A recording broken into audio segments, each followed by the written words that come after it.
마가복음을 둘로 나눌 수 있다고 그랬습니다. 둘로 나눌 수 있다고 그랬는데 오늘 우리가 읽었던 9장 2절 앞부분, 그러니까 1장 1절부터 9장 1절까지가 한 묶음이고 그 다음에 9장 2절부터 16장 끝절까지가 또 다른 한 묶음이에요. 자, 그런데 그 앞 첫 절반의 이야기는 뭐냐면 예수님이 어떤 분이신가, 그것을 이야기하고 나머지 절반은요, 예수님이 그럼 무엇 때문에 오셨는가, 오신 목적을 이야기하는 것이 마가복음의 개략의 내용이라고 보시면 될 것 같습니다. 자, 예수님이 어떤 분이신가, 이것이 1장 1절부터 9장 1절까지의 내용이라고 얘기하는데, 그 예수님이 어떤 분이신가, 그냥 간단하게 얘기하면 예수님은 하나님인 동시에 인간이시며 영원한 왕이라고 하는 사실을 이 마가복음이 진술하고 있다는 얘기입니다.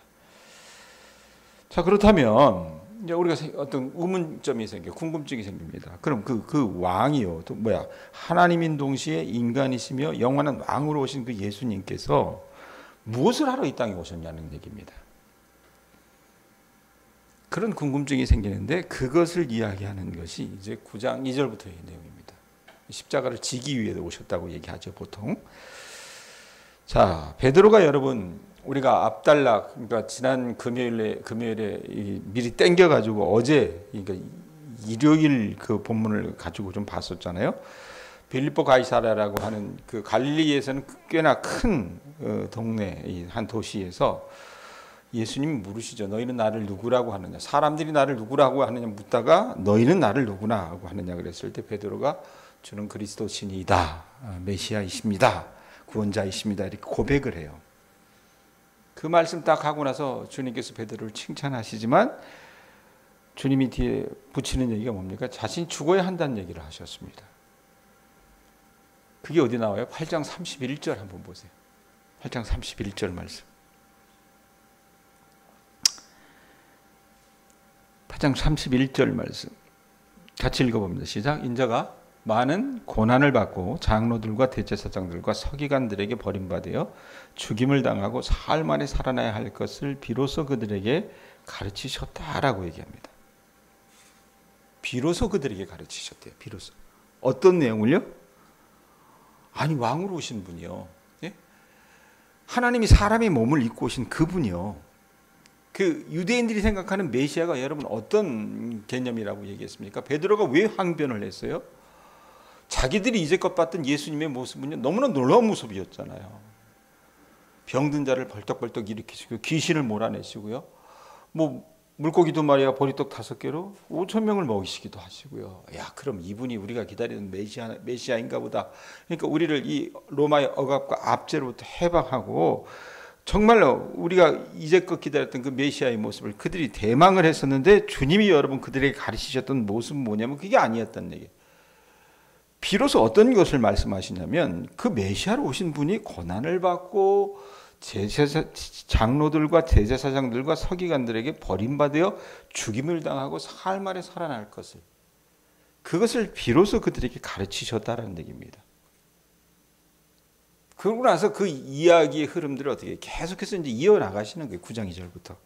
예수님은 틈만 나면요, 자신의 죽음과 고난에 관한 이야기를 하셔서 제자들의 마음을 이제 복잡하게 하실 겁니다. 자, 그런데 그렇게 하신 이유는 뭐냐면 주님이 지어가시는 그 십자가의 필요성과 목적을 밝혀주시기 위해서 그렇게 하시는 거예요. 자, 그런데 여러분 어찌됐건 제자들의 입장에서는요, 이 승리의 이야기로 보이던 것이 일순간 느닷없이 뭡니까? 이 비극으로 흘러가는 겁니다. 별로 탐탁치 않아요. 그리고 예수님은요, 자신의 사명을 상세하게 이야기해 주실 뿐만 아니라 그분을 따르는 것이 어떤 의미인가, 어떤 의미인가를 설명하기 시작을 하세요. 여러분 마가복음의 전반부에 보면 예수님이 제자들을 부르시면서 나를 따르라고 말씀하시잖아요. 그러니까 사람들에게 자신을 따라오라고 부르셨거든요. 이제는 그 주님을 따르는 대가가 어떤 것인지를 이제 9장 2절부터는 세목세목 이야기해 주신다는 것을 여러분들이 알고 이 말씀을 보시면 좋을 것 같습니다. 자, 첫 단락이 오늘 우리가 2절부터 13절까지 읽었는데 첫 단락이 뭐냐면 2절부터 8절까지가 또 한 뭉태기예요. 2절부터 8절까지 한번 보시기 바랍니다. 자, 2절 먼저 보세요. 엿새 후에 예수께서 베드로와 야고보와 요한을 데리시고 따로 높은 산에 올라가셨더니 그들 앞에서 변형되사라고 얘기를 해요. 자, 가이사랴 빌립보에서 베드로의 어떤 그리스도 고백과 주님의 십자가 예언이 있은 후에 6일이 지납니다. 엿새가 지난 후에 예수님께서 따로 12제자들 가운데 3제자들 누굽니까? 베드로, 야고보, 요한 이 사람들을 데리시고 이너서클에 있는 사람들이 핵심 이 멤버들입니다. 이들 데리시고 높은 산에 올라가셨다고 했는데 갈릴리 제가 바다 얘기하면서 헬몬산이라고 하는 산을 얘기를 했었어요. 이게 한 2,800m 정도 되는데 한 3,000m 가까이 된다는 산입니다. 그 산으로 이제 제자들을 데리고 올라가신 겁니다. 자, 근데 거기서 여러분 어떤 일이 일어납니까? 3절부터 보면은 이제 변화산 경험을 하게 되는 거예요. 예? 높은 산에 올라가셨더니 그래놓고 그들 앞에서 변형되사라고 하시면서 변화산 경험을 그들에게 보여주세요. 자, 주님이 제자들 앞에서 그 몸이 변형되셨는데 예수님의 옷이 여러분 거기 어떻다고 얘기합니까? 3절에 보면 그 옷이 광채가 나며 세상에서 빨래하는 자가 그렇게 희게 할 수 없을 만큼 매우 희어졌더라라고 하는 표현입니다.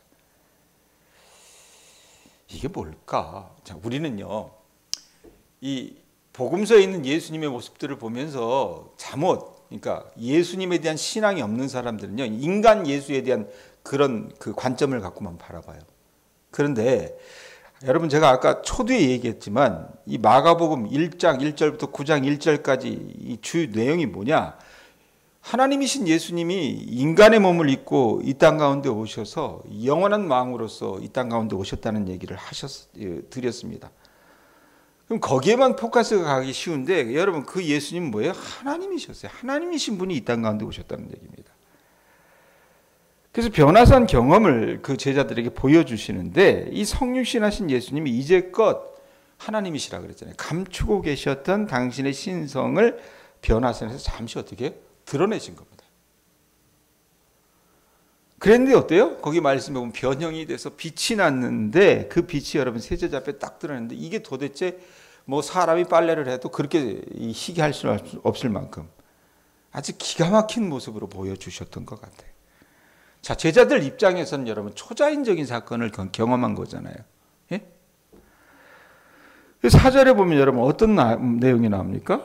자, 이 이스라엘 사람들은요, 우리는 이 엘리야, 모세 이렇게 뭐 심각하게 받아들이지 않는데 이스라엘 사람들에게는 엘리야, 모세는요 굉장히 의미 깊은 인물들이었습니다. 4절 보세요. 이 엘리야가 모세와 함께 그들에게 나타나 예수와 더불어 말했다라고 얘기합니다.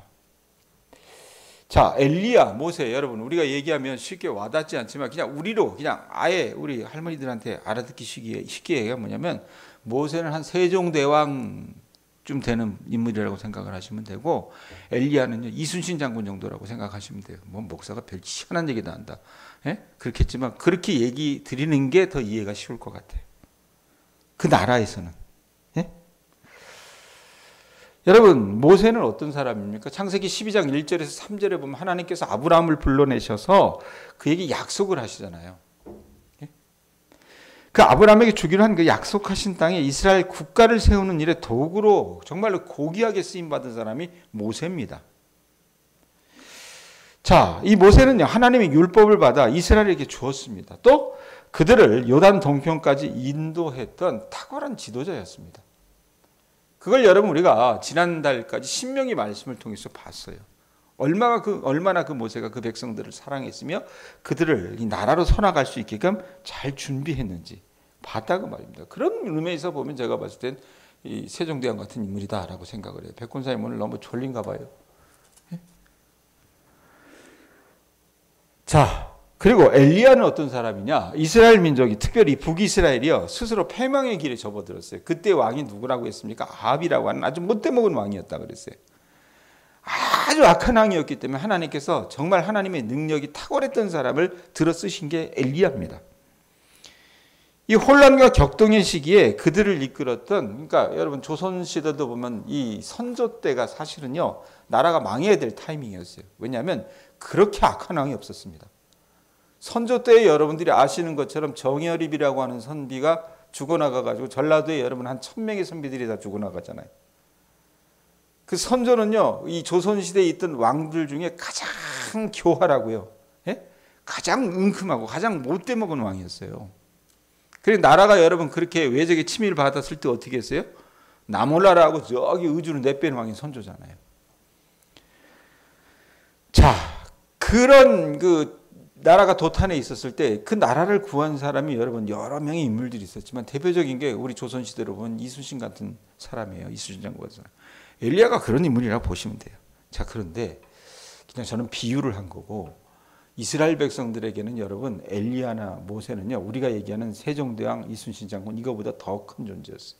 근데 그 세 인물이 어떻게 함께 나타나서 대화를 하는 거예요. 예수님의 모습이 변형됐을 뿐만 아니라. 그래가지고 베드로가 여러분 오늘 말씀해 보면 뭐라고 얘기합니까? 5절 6절 한번 보세요. 5절 6절 말씀 한번 읽어보세요. 읽습니다. 시작. 베드로가 예수께 고하되 랍비여 우리가 여기 있는 것이 좋사오니 우리가 초막셋을 짓되 하나는 주를 위하여 하나는 모세를 위하여 하나는 엘리야를 위하여 하사이다 하니 이는 그들이 몹시 무서워하므로 그가 무슨 말을 할지 알지 못함이더라.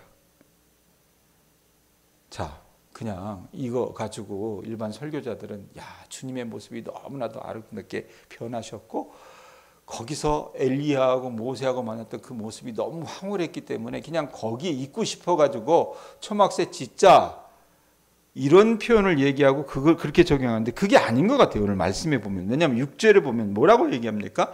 이는 그들이 몹시 무서워함으로 그가 무슨 말을 할지 알지 못함이더라.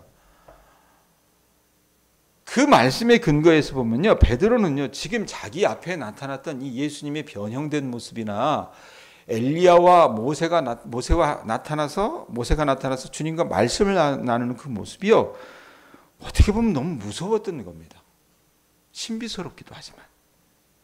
그래서 무슨 말을 하는지도 모르고 더듬으면서 말을 한 겁니다.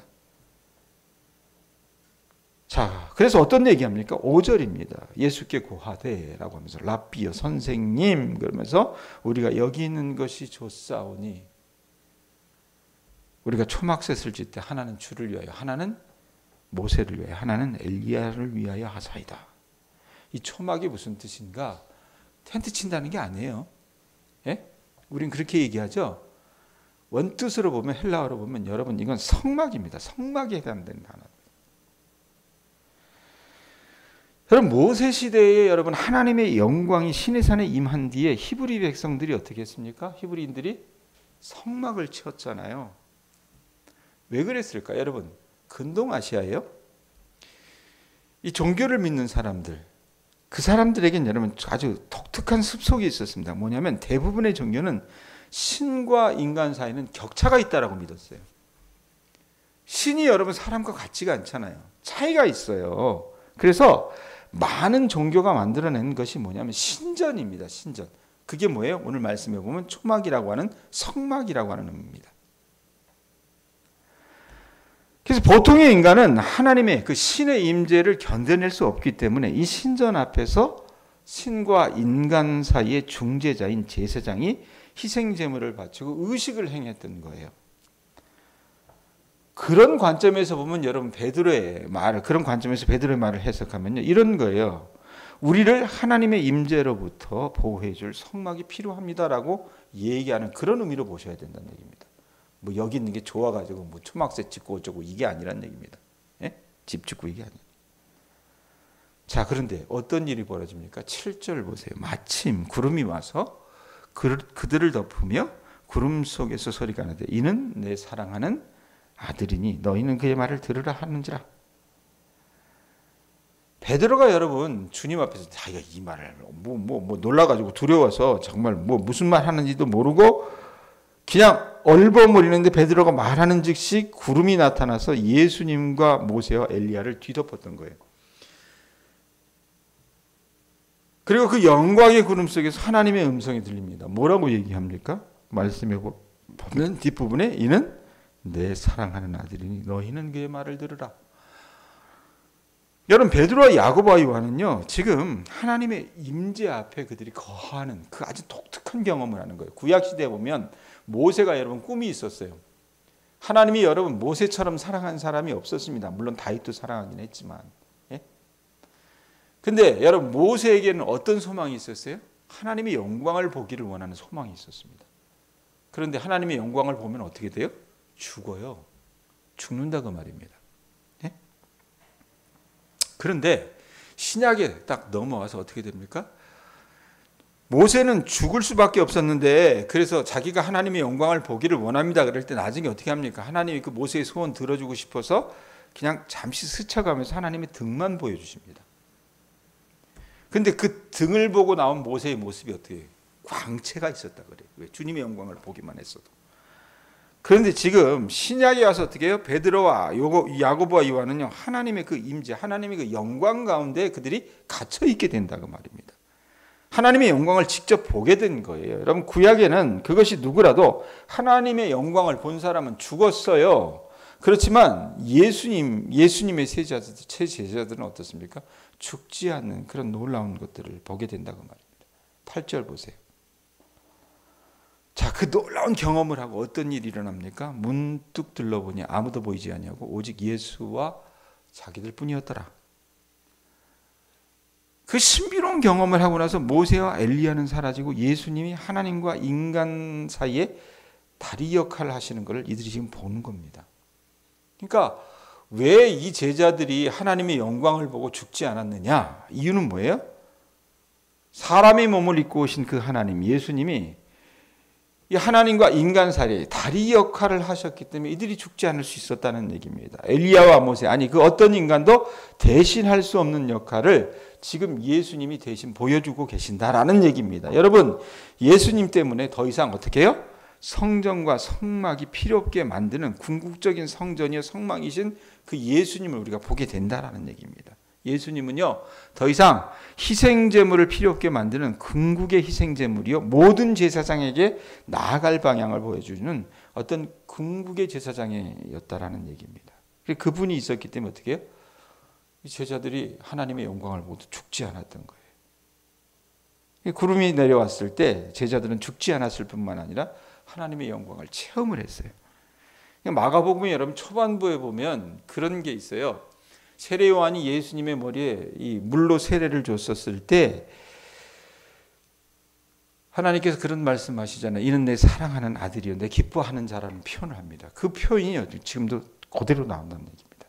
이는 내 사랑하는 아들이니 너희는 그의 말을 들으라라고 얘기하세요. 아버지 하나님.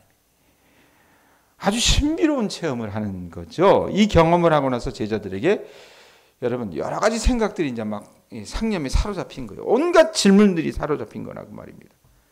그리고 이어지는 게 9절에서 13절이에요. 자, 그 귀한 경험을 하고 나서 주님이 산에서 내려오세요. 내려오시면서 이들에게 또다시 말씀하십니다. 자, 아까 제가 서두에 그랬잖아요. 자, 예수님은 참 인간이셨지만 하나님으로서 이 땅 가운데 오신 참 왕이셨다라는 표현을 했어요. 그럼 그분이 이 땅 가운데 오셔서 무엇을 행하시려고 하셨느냐? 그 왕으로 오신 그 예수님, 하나님이신 그분이 어떻게 해요? 십자가를 지고 가실 거란 얘기를 십자가를 질 것이라는 얘기를 말씀하셨다라고 얘기를 했어요. 자, 그런데 지금 9절에 보면 똑같은 얘기를 하고 계세요. 뭐라고 얘기합니까? 그들이 산에서 내려올 때에 예수께서 경고하시되 뭐라고 얘기해? 읽어보세요. 경고하시되 그러고 읽습니다. 시작. 인자가 죽은 자 가운데서 살아날 때까지 본 것을 아무에게도 이르지 말라 하시니. 또 초치는 얘기를 하시는 거예요. 주님이 신신당부를 하세요. 부활이 일어날 때까지 야 너희들 셋 오늘 이 본 것 그 누구에게도 발설하지 마라. 이렇게 얘기를 하신다고 말입니다. 자, 제자들이 그 얘기를 들으니 어때요? 기분이 썩 좋지 않죠. 맞듣지 않습니다. 그래서 조심스럽게 묻습니다. 11절 뭐라고 얘기합니까? 뭐라고 그래요? 이에 예수께 묻자와 이르되 이러면서 자기네들 안에는 여러분 엘리야를 봤잖아요. 그러니 자기네들이 성경을 아는 게 있어요. 그래서 묻는 거예요. 뭐라고 얘기합니까? 묻자와 이르되 어찌하여 서기관들이 성경을 기록했던 그 서기관들이 엘리야가 먼저 와야 하리라 하나이까라고 물어요. 이게 무슨 말이냐면 여러분 구약 말라기 4장 5절에 이런 말씀이 있어요. 한번 찾아보실래요? 찾을 수 있는 분은 한번 찾아보세요. 말라기는 구약의 맨 끝자락에 있습니다.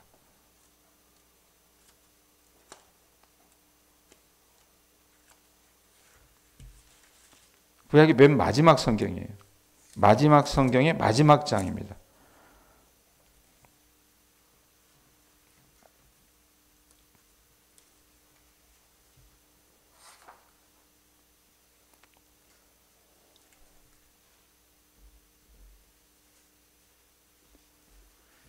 구약 1330면 정도 있을 것 같아요. 찾았으면 한번 읽어봅시다. 읽습니다. 시작. 보라, 여호와의 크고 두려운 날이 이르기 전에 내가 선지자 엘리야를 너에게 보내리니 라고 하는 말씀이세요. 이게 뭔 말이에요? 예? 자, 말라기는 예언서잖아요.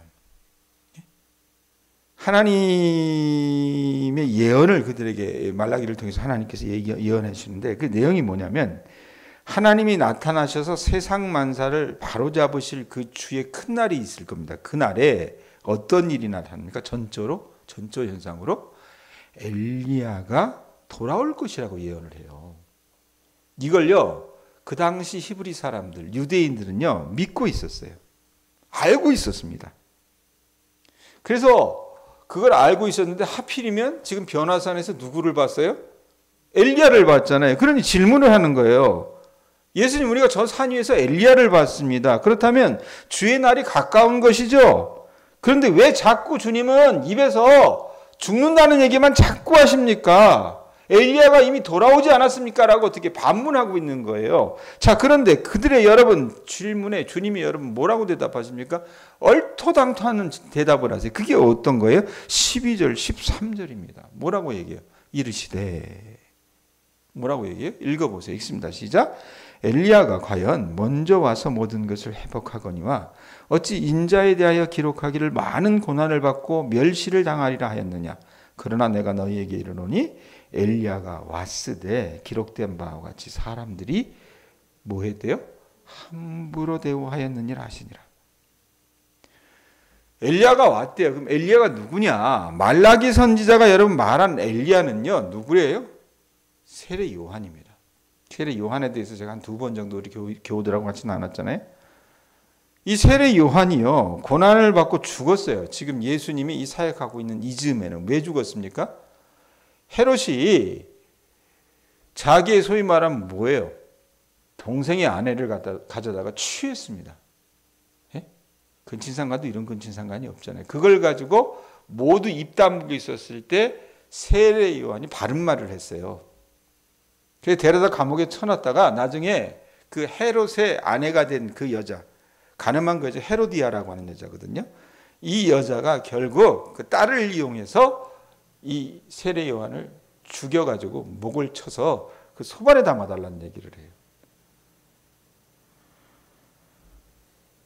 결국 여러분 어떻게 했냐면 세례 요한이 고난을 받고 죽었다 그 말입니다. 그러므로 주님께서 말씀하신 그 내용이 뭐냐면 엘리야가 이미 왔다 간 거라고 얘기해요. 엘리야의 기관이요 주님이 오신 것을 알리는 그 사건이라면 세례 요한을 통해서 어떻게 해요?